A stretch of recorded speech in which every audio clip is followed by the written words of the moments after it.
સુરતના સિંગણપુર કતારગામ વિસ્તારની ઘટના વિકૃત યુવાને પરેશાન કરતા કતારગામની ટ્યુશન શિક્ષિકાએ આપઘાત કરી લીધો। કતારગામની 19 વર્ષીય નેના વાવડિયાએ ફાંસો ખાધો। વિકૃત યુવક સતત હેરાન કરી ત્રાસ આપી બ્લેકમેલ કરતો હતો। પાટીદારની દીકરી સાથે અન્યાય થયો હોવાનો આરોપ સોશિયલ મીડિયામાં લોકો રોષ ઠાલવી રહ્યા છે। સામાજિક અગ્રણી વિજય માંગુકિયા દ્વારા આપઘાત સંદર્ભે મુખ્યમંત્રીને રજૂઆત કરતો લેટર લખવામાં આવ્યો। સોશિયલ મીડિયામાં વાયરલ થયો અસામાજિક અને વિકૃત યુવક દ્વારા વારંવાર પજવણી તથા માનસિક ત્રાસ આપવામાં આવતો હતો, તો બીજી બાજુ પોલીસે પણ તપાસ શરૂ કરી છે।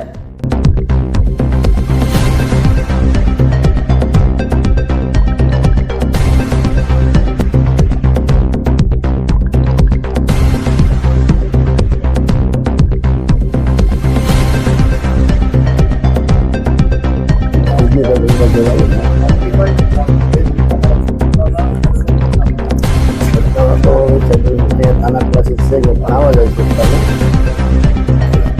रविवार बनाव बनेलो છે સાંજે 7 વાગે ડિરેક્ટ નક્કી નહીં જ્યારે એકલી હતી એની પેલા 6 મહિનાથી નીલથી છોકરો છે પાછળ થયેલો સરગીની પાછળ લઈને આવે બધાને છોકરા અહીંયા રહે છે એટલે આવડા થતી હશે બધા સરગીની વાણે ત્યાં હેરાન કરતા થઈને ખબર છે એની સમય મેં એના પપ્પાને ફોન કરેલો નંબર જોતી પાછળ આવે છે બધી છોકરીમાં હું સમજાઈ દઈશ કે મેં ફરક શબ્દોમાં કીધેલું કે કાંઈ થયું નહીં વાંહે આવતું છે 2 દિવસ પૂનમ લેતી હતી પછી કંઈ હિસાબ ખબર નથી 6 મહિનાની મને પાકી ખબર છે। નીલ વિષ્ણુભાઈ દેસાઈ કરી છે। પોલીસ ફરિયાદ કરેલી નહીં એ નથી મેં કરેલી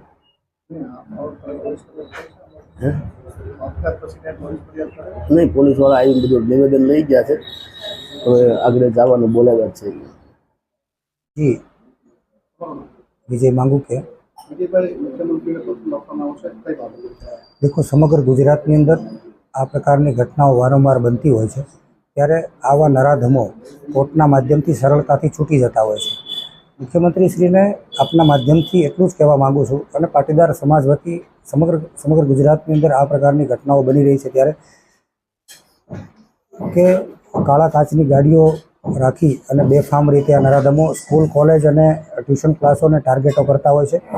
વિદ્યાર્થીઓને વિદ્યાર્થિનીઓને આ પ્રકારે ફોસલાવી પટાવી અને બ્લેકમેલ કરવાનો ધંધો કરતા હોય છે। વિદ્યાર્થીઓને વ્યાજના વીજ ચક્રોમાં ફસાવી અને